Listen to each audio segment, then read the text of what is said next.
So in this video, I wanted to cover perhaps one of the coolest tools when it comes to doing your recon on an internal engagement, internal assessment of a Windows network, right, of a Windows domain. And especially if you're getting into red teaming in that side, this is extremely critical to understand how to do, no matter what tool you use for this. But with that being said, this is a very popular tool in this space, and you're about to see why, because the amount of stuff you can do with this is pretty amazing. I'm going to be covering Bloodhound. So if that sounds interesting, I will see you on the other side.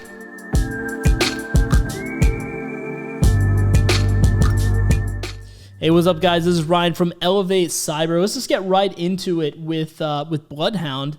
I already have it fired up here, and if you haven't stood this up yourself already, basically you just need to go and I'm not sure if it was pre-installed. I don't think it was pre-installed on the newest version of Kali, but you can go and get it and read the installation guide for the fine details. But basically, what you need to know is you got to fire up Neo4j, which is a database that it uses on the back end for it effectively. And so you just run Neo4j console to fire up the Neo4j database. You go here, you create your password for the database, you log in, and then you can fire up Bloodhound and you log in. And this data here is data that I've already imported. You can import stuff through this function here. I think you can just click and drag as well. But essentially, the first thing you want to do before you even get into Bloodhound is you need to collect data, right? You're going to do this through your Recon. So say you are on an internal engagement. Now, 99% of networks internally use Windows Active Directory, right? And that's a whole nother topic. There's a lot to the Active Directory stuff if you're not familiar with it.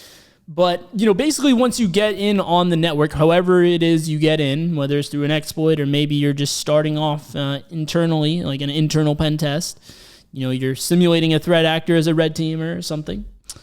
Either way, right, you have access to the domain, maybe just as a domain user. You don't necessarily have to have domain admin to do this. Probably more realistically, you don't have domain admin. That's why you are doing this in the first place, because you're looking for ways, you're trying to do some recon on the internal network and find out a way that you can pivot from the current user that you have access to now to escalate your privileges within the Windows domain. And you're trying to get that domain admin at some point, right? This is where this tool really shines. First thing you need to do is, you have access to another system on a network somehow, right? You need to run commands to gather data. Now, they make it easier for you. There are Bloodhound collectors, as they call them, that will do this for you automatically. Will run a bunch of Windows commands, PowerShell commands, and start collecting all of the relevant data, packaging them into JSON files that you can then import into Bloodhound to get the nice graphical view and functionality that I'm about to show you here in a minute. And to name a few of them, you have SharpHound. You also have, just look for this online, you'll find it. SharpHound is one of the tools. There's also, most of these tools need to be run on the Windows system that you have access to, but you can also do it from a remote box if you use the Python Bloodhound module. And so that's really neat, by the way.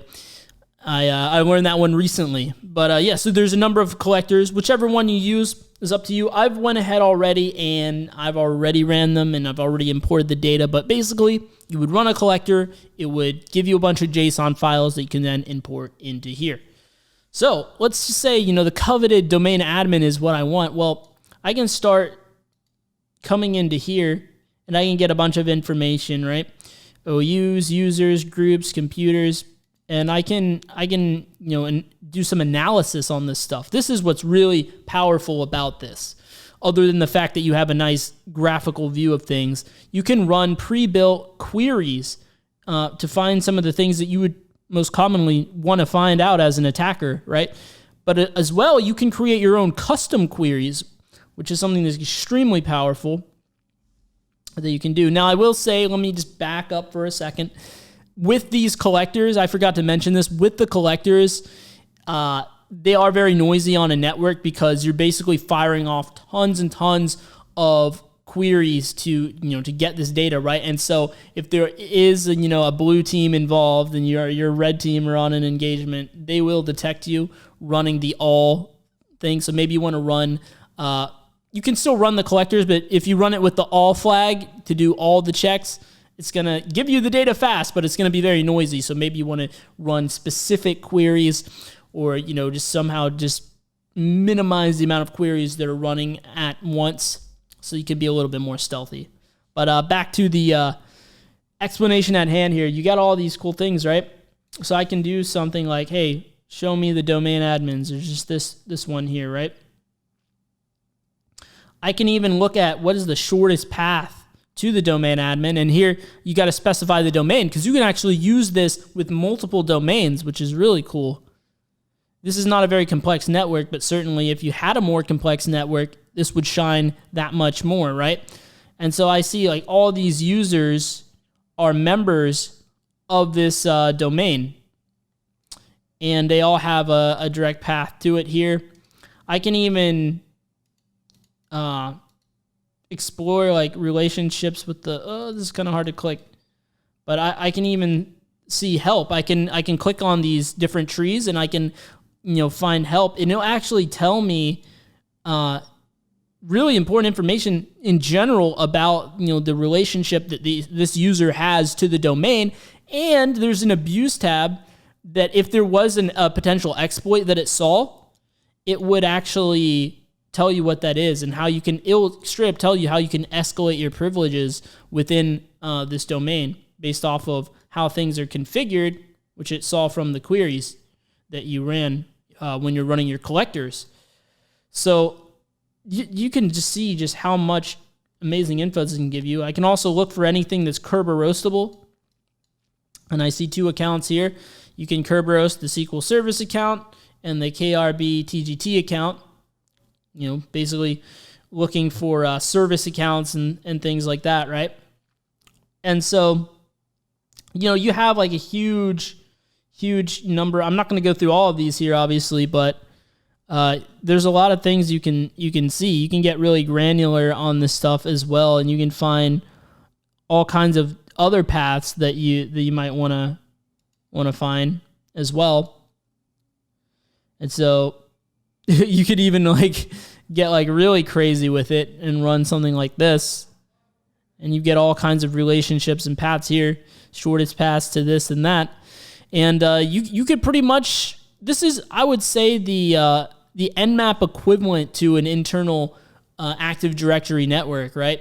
This is to Active Directory as Nmap is to servers. So getting a solid understanding of this tool, definitely if you're looking for a red team position or something like that, absolutely go to TryHackMe. They have some great tutorials for this and actual CTF stuff for this, and get your feet wet with this, and then you could put it on your resume that you have a knowledge of how to use Bloodhound, and that's something that will definitely help you when you're looking for jobs as a red teamer, most certainly, because that's the one big distinction between pen testing and red teaming. If you want to be a red teamer, you definitely need to put a bigger emphasis on internal pen testing and Windows Active Directory and things like that. So definitely something to keep in mind.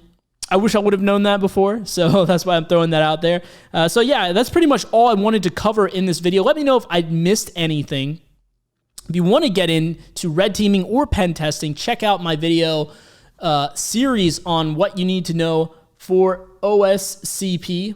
And I always point the wrong way, so never mind me there. It's kind of weird from how I'm sitting, but yeah, over there, check out what you need to know for OSCP. Definitely check out my notes down in the description section below as well to get some free notes that can help jumpstart that process for you. So thanks for watching. I will see you guys in the next video.